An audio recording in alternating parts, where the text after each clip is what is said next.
ఆరోగ్యమే మహాభాగ్యం అన్నారు మన పెద్దలు. అదేవిధంగా అనారోగ్యమే మహా దౌర్భాగ్యం.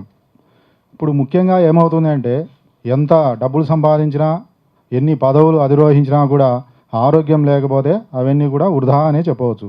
ఎందుకంటే మనం స్వీట్స్ చూస్తే తినబుద్ధి అవుతుంది, తిందామనుకుంటే షుగరు. అదే స్పైసీ ఫుడ్, సాల్టీ ఫుడ్ ఉంటుంది, తిందామనుకుంటే బీపీ. ఇంకా అలా మనకు ఆరోగ్యం అనేది మహాభాగ్యం అని చెప్పడం జరుగుతుంది. ఈ ఆరోగ్యాన్ని అందించేవారు వైద్యులు. అందుకే మనకు వైద్యో నారాయణో హరి అని చెప్పడం జరిగింది. ఇంకా ఇది పక్కన పెడితే ఆయుర్వేదం అనేది అతి పురాతన భారతీయ వైద్యం. ఆయుర్వేదం అనేది ఒక లైఫ్ సైన్స్. మిగతా మెడికల్ సైన్స్ అనేవి అవి ఓన్లీ మెడికల్ సైన్స్. ఆయుర్వేదము లైఫ్ సైన్స్ అంటాం. ఎందుకంటే ఒక ఆయుర్వేదంలోనే మనము ఏం చెప్తారంటే ఉదయం మొదలుకొని నైట్ పడుకునేంత వరకు బ్రష్ దేంతో తోమాలి, స్నానం ఎలా చేయాలి, ఎలా నిద్రపోవాలి అన్నిటి గురించి వివరిస్తారు. దాన్నే మనకు దినచర్య అంటాం. అలానే సీజనల్ డిసీజెస్ వస్తాయి. ఇప్పుడు కూడా మనం ఒక్కొక్క సీజన్లో కొన్ని డిసీజెస్ వస్తాయి. ఆ డిసీజ్ రాకుండా ముందే ఎలా జాగ్రత్త పడాలి అవన్నీ కూడా మనకు ఋతుచర్య అని చెప్పడం జరుగుతుంది. మిగతా సిస్టంలో జనరల్గా డిసీజ్ కారణం ఏంటి, దాని లక్షణాలు ఏంటి, దాని ట్రీట్మెంట్ ఇవి మాత్రమే చెప్తారు. కాబట్టి ఆయుర్వేదం అనేది ఒక లైఫ్ సైన్సెస్.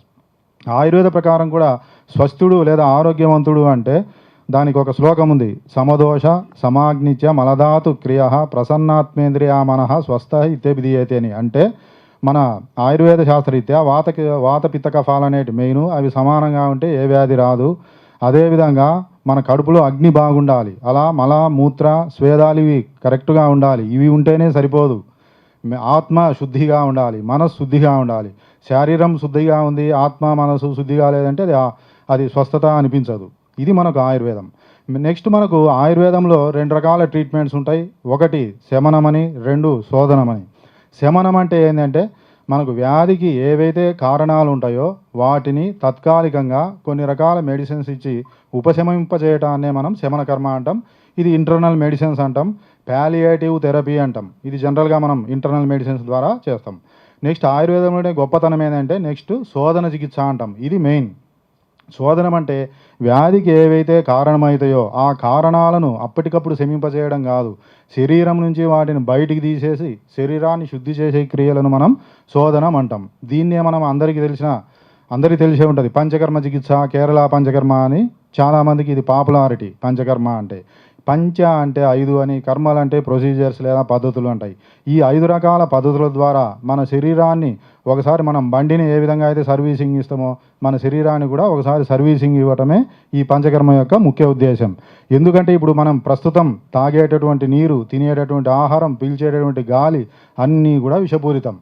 వీటి వల్ల మన శరీరంలో మలినాలు, దాన్ని మా ఆధునిక శాస్త్రీయత ఫ్రీ రాడికల్స్ అంటాం, ఇవన్నీ పేరకపోవటం వల్ల ముఖ్యంగా మనకు లైఫ్ స్టైల్ డిజార్డర్స్ అంటే BP, sugar, thyroid, obesity, PCOD ఇవన్నీ కూడా ఎక్కువ వస్తున్నాయి. వీటినన్నిటిని అదుపులో పెట్టడానికి ఒకే ఒక సాధనం ఏందయ్యా అంటే అది పంచకర్మ. పంచకర్మ అంటే ఏంటంటే 1 వమన కర్మ అని, 2 విరేచన కర్మ అని, 3 మెడికేటెడ్ ఆయిల్ ఎనిమా అని, 4 మెడికేటెడ్ డికాషన్ ఎనిమా అని, 5 నస్యకర్మ అని 5 రకాలు ఉంటాయి. ఇవి ఒక్కొక్క డిసీజ్ని బట్టి ట్రీట్మెంట్ అనేది చేస్తుంటాం. వమన కర్మ అంటే ఏంది, మన బాడీలో ఉండేటటువంటి టాక్సిన్స్ లేదా విష పదార్థాలను కొన్ని మెడిసిన్స్ ద్వారా కడుపులోకి తీసుకొచ్చి అమాశయం అంటాం, అమాశయంలో తీసుకొచ్చి ఆ విష పదార్థాలను లేదా ఇంప్యూరిటీస్ని నోటి ద్వారా పంపిస్తే దాన్ని వమన కర్మ లేదా మెడికేటెడ్ ఎమెసిస్ అంటాం. అదే మనం మోషన్ రూపంలో పంపిస్తే దాన్ని విరేచన కర్మ అంటాం. అదేవిధంగా కొన్ని మెడిసిన్స్తో డికాషన్ లాగా ఎనిమాలాగా ఇచ్చి మన ప్రేగులో ఉండేటువంటి విష పదార్థాలను బయటకు పంపిస్తే దాన్ని డికాషన్ ఎనిమా ప్రొసీజర్ అంటాం. అదేవిధంగా కొన్ని మెడికేటెడ్ ఆయిల్స్ను మనం ఎనిమా రూపంలో ఇచ్చి మనకు ఆ విష పదార్థాలను బయటికి పంపిస్తే దాన్ని అనువాసన వస్తీ లేదా మెడికేటెడ్ ఎనిమా అంటాం. తలకు సంబంధించినటువంటి ఏ వ్యాధుల్లో అయినా సరే తలకు సంబంధించినటువంటి మలినాలను లేదా విష పదార్థాలను మనం ముక్కు ద్వారా కొన్ని డ్రాప్స్ ఇచ్చి దాన్ని బయటికి పంపిస్తే దాన్ని నస్యకర్మ అంటాం. ఇవన్నీ మనకు పంచకర్మ ప్రొసీజర్స్ అంటాం. ఇవన్నీ కూడా మనం డీటాక్సిఫైయింగ్ ప్రొసీజర్స్ అంటాం. డీటాక్సిఫికేషన్ ఇప్పుడు బయట అందరూ కూడా మనం వింటుంటాం డిటాక్స్ అని. డిటాక్స్ అంటే ఏవో కాదు, ఇవన్నీ కూడా మన మెడి9 ఆయుర్వేద హాస్పిటల్లో ఇవన్నీ కూడా ఉన్నాయి. ఇవి వ్యాధి వచ్చిన వారే కాకుండా ఆరోగ్యవంతులు కూడా ఫ్యూచర్లో రాకుండా ఉండాలి అంటే ఈ పంచకర్మలు అనేవి చాలా వరకు అవసరం. ఇంకా జనరల్గా స్ట్రెస్ రిలీవింగ్ కోసం ఇమ్యూనిటీ పెంచుకోవడం కోసం, స్కిన్ గ్లో కోసం ఇవన్నీ కూడా జనరల్గా చేయించుకోవచ్చు. వీటితో పాటు మనకు జనరల్గా ఇప్పుడు neck pain, back pain, sciatica ఇవన్నీ కూడా వస్తున్నాయి. వీటికి కూడా ఆయిల్ మసాజెస్, స్టీము, అదేవిధంగా కటివస్తి అని, అంటే మనకి ఎక్కడైతే L4, L5 దగ్గర డిస్క్ బల్జ్ ఉంటుందో అక్కడ ఒక కట్టలాగా కట్టి కొన్ని ఆయిల్స్ వేయటం జరుగుతుంది. ఇట్టనే గ్రీవవస్తి అని, ఇంకా నవర అని రకరకాల ప్రొసీజర్స్, కేరళ పంచకర్మ పద్ధతులన్నీ కూడా మన దగ్గర అందుబాటులో ఉన్నాయి. వీటితో పాటు ఒక అద్భుతమైనటువంటి చికిత్స లీచ్ థెరపీ, దాన్నే జలగ వైద్యం అంటాం. ఇది సింపుల్గా అసలు పేషెంట్కి అప్లై చేస్తే పేషెంట్కు పెయిన్ కూడా తెలియదు. ఎందుకంటే ఆ జలగలో హిరుడిన్ అనేటువంటి ఎంజైమ్ ఉండటం ద్వారా అది అనస్థెటిక్గా పనిచేస్తుంది. కాబట్టి ఇది ఎవరైనా తీసుకోవచ్చు. ఇది ఎందుకు ఎవరెవరు తీసుకోవచ్చు లీచ్ థెరపీ అంటే, వ్యారికోస్ వెయిన్స్లోను, సిరల్లో రక్తం గడ్డకట్టడం, అదేవిధంగా డయాబెటీస్ వచ్చి మనకు పాదాలు కానీ చేతులు కానీ ఎక్కడైనా సరే అల్సర్స్ ఏర్పడి అవి పుండ్లు పడి మానకుండా యాంపుటేషన్ చేయాలని డాక్టర్స్ చెప్తారు. అలాంటి కేసులో కూడా ఇవి మంచి రిజల్ట్ అనేవి వస్తాయి. ఇంకా సొరియాసిస్ కానీ, ఎగ్జిమా కానీ, అదే తెల్ల మచ్చలు అంటాం, వీటిల్లో ఇది అద్భుతమైనటువంటి రిజల్ట్ అనేది లీచ్ థెరపీ ద్వారా వస్తుంది. ఇవన్నీ కూడా మన దగ్గర అందుబాటులో ఉన్నాయి. ఇంకా మెయిన్ మనకు క్షారసూత్ర, క్షారకర్మ అనేటివి ఉన్నాయి. ఇవి ముఖ్యంగా పైల్స్, ఫిస్టులా ఈ మూడింటిలో చేస్తారు. మలలు, అదేవిధంగా భగంధరం అంటాం, లూటీలు, వీటన్నిటికి కూడా ఈ క్షారకర్మ, క్షారసూత్ర అవన్నీ కూడా మన దగ్గర అందుబాటులో ఉన్నాయి. ఇవి సింపుల్ సర్జికల్ ప్రొసీజర్. దీనివల్ల ఏం పెయిన్ ఉండదు. మరలా తిరగబెట్టడం అనేది కూడా దీని ద్వారా ఉండదు. ఇవన్నీ కూడా మనం ఆధునిక మనకు ఆపరేషన్ థియేటర్లో అనస్థీషియా చేయటం జరుగుతుంది. వీటి వల్ల ఎటువంటి సైడ్ ఎఫెక్ట్స్ ఉండవు. ఇవన్నీ కూడా మన దగ్గర అందుబాటులో ఉన్నాయి. ఇంకొకటి ముఖ్య విషయం ఏంటంటే, అసలు మెడి9 అంటే ఏంది?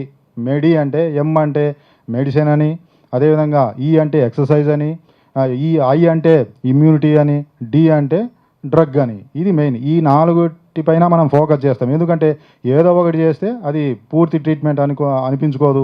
ఈ 4 మనం ఫుల్ఫిల్ చేయగలిగితే అప్పుడు డిసీజ్ అనేది పూర్తిగా తగ్గేటువంటి అవకాశం ఉంటుంది. ఇంకా 9 అంటే ఏంటంటే 9 రకాల వైద్య విధానాలు మన దగ్గర అందుబాటులో ఉంటాయి.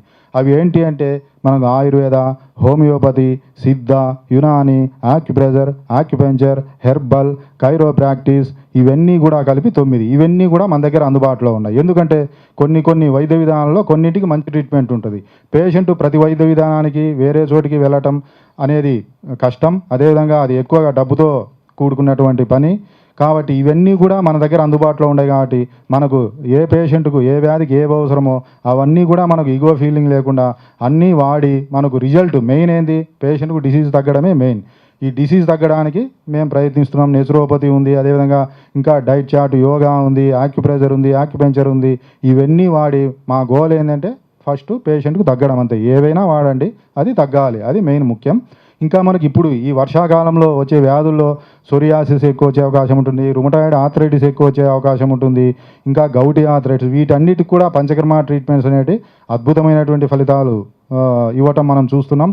ఇంకా మనకు ఈ డాక్టర్స్ డే సందర్భంగా ఈ నెల మొత్తం ఫ్రీ కన్సల్టేషన్ ఉంటుంది. అదేవిధంగా ఎవరైనా సరే ఫ్యామిలీ నుంచి 1 మెంబర్ వస్తే వారికి 30% మెడిసిన్స్లో పంచకర్మ థెరపీలో డిస్కౌంట్ ఇవ్వడం జరుగుతుంది.